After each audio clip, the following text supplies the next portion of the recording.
Assalamualaikum warahmatullahi wabarakatuh. Perkenalkan, nama saya Arvini Putri Kusumawati. NIM saya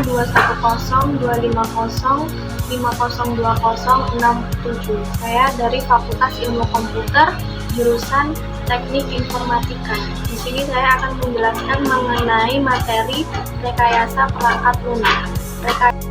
Rekayasa perangkat lunak sendiri adalah suatu bidang profesi yang mendalami cara-cara pengembangan perangkat lunak, termasuk pembuatan, pemeliharaan, manajemen organisasi, pengembangan perangkat lunak, dan manajemen kualitas dengan menggunakan prinsip rekayasa untuk menghasilkan perangkat lunak yang dapat bekerja lebih efektif dan efisien untuk pengguna. Selanjutnya yaitu ada sejarah perangkat lunak. Perangkat lunak digagas pada pertengahan tahun 1800-an oleh Charles Babbage. Namun baru dikenalkan secara resmi kepada khalayak pada tahun 1935 oleh Alan Turing melalui esainya yang berjudul Nomor Komputasi dengan Aplikasi ke Masalah Einstein. Selanjutnya yaitu peran perangkat lunak.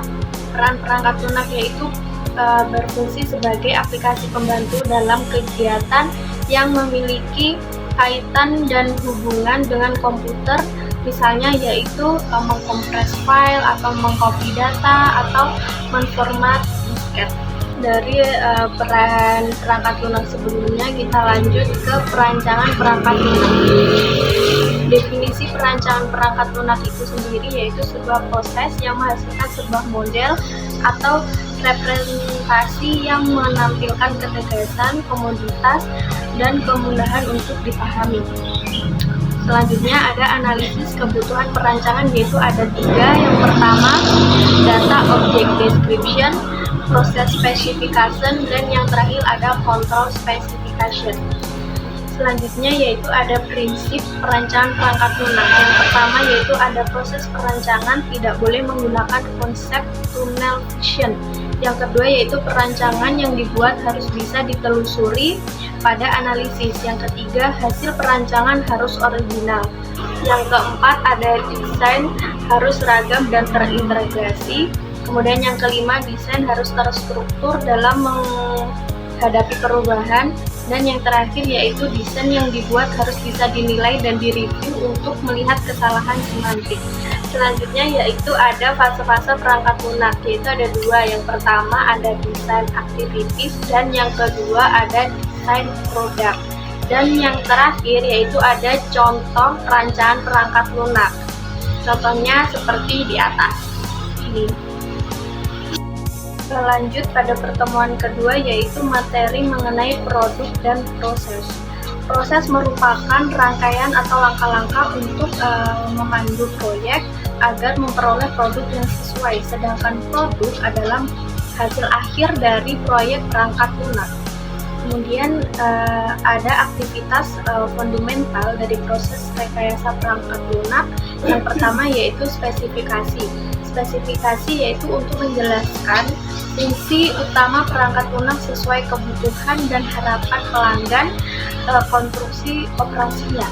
Yang kedua yaitu ada desain dan implementasinya, yaitu untuk memastikan bahwa desain implementasinya yang diusulkan programnya sesuai dengan desainnya tersendiri.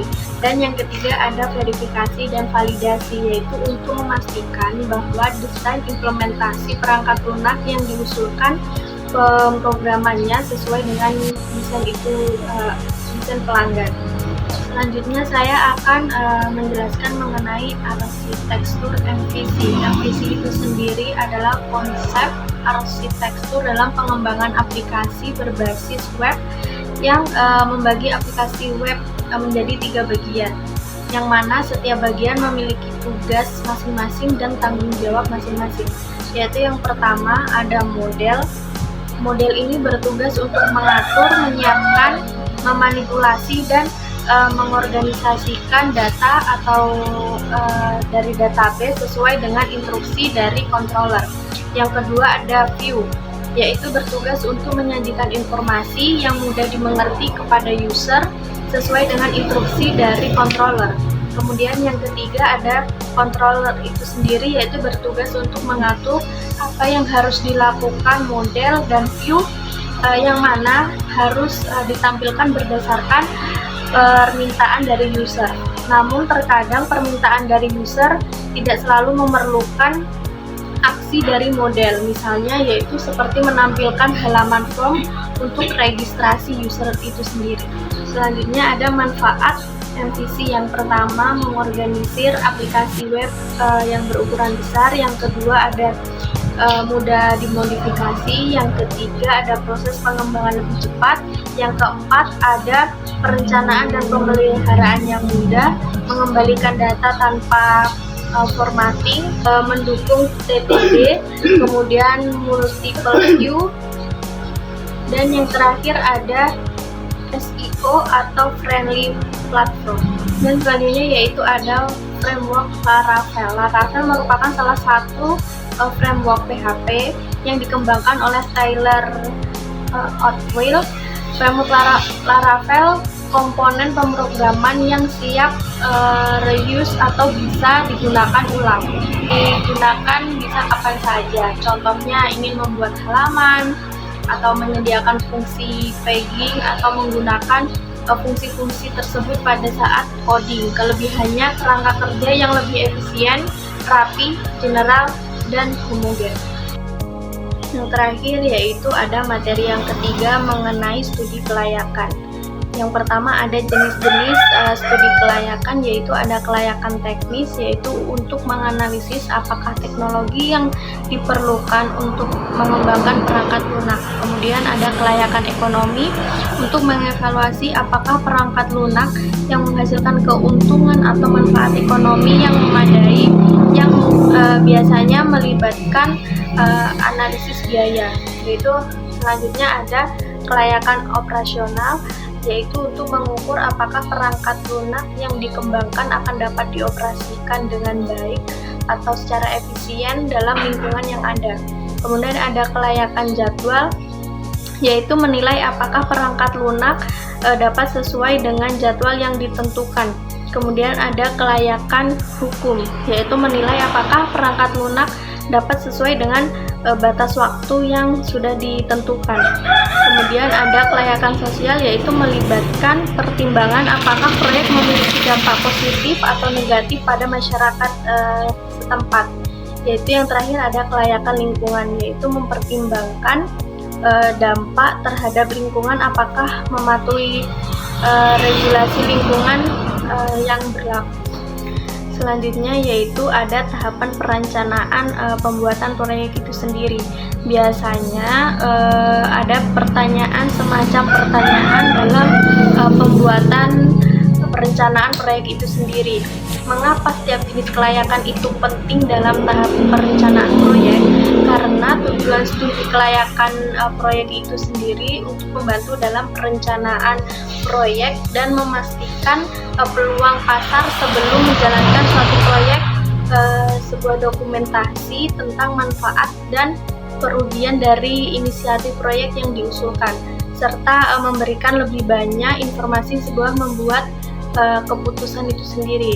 Kemudian tantangan dan hambatan studi kelayakan sendiri, yang yaitu tantangannya adalah setiap pertimbangan teknis itu kayak termasuk teknologi, peralatan, atau staf itu sendiri.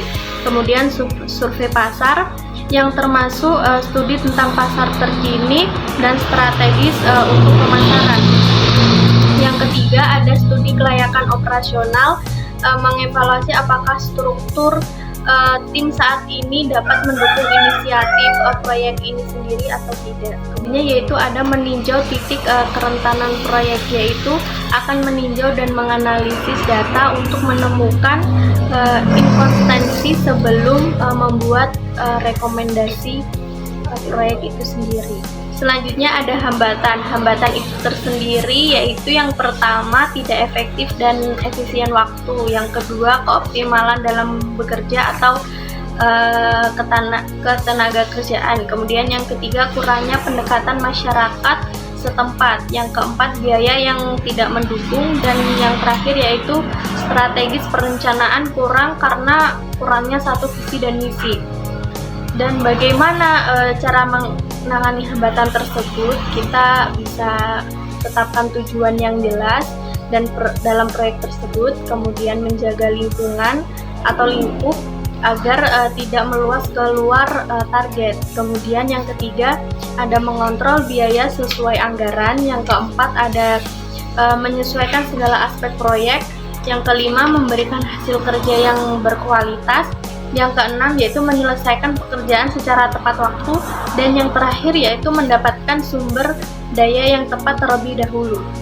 Baik, itu tadi penjelasan saya mengenai materi rekayasa perangkat lunak dari pertemuan 1 hingga pertemuan 3.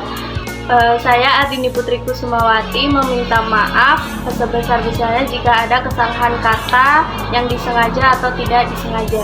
Sekian dan terima kasih. Assalamualaikum warahmatullahi wabarakatuh.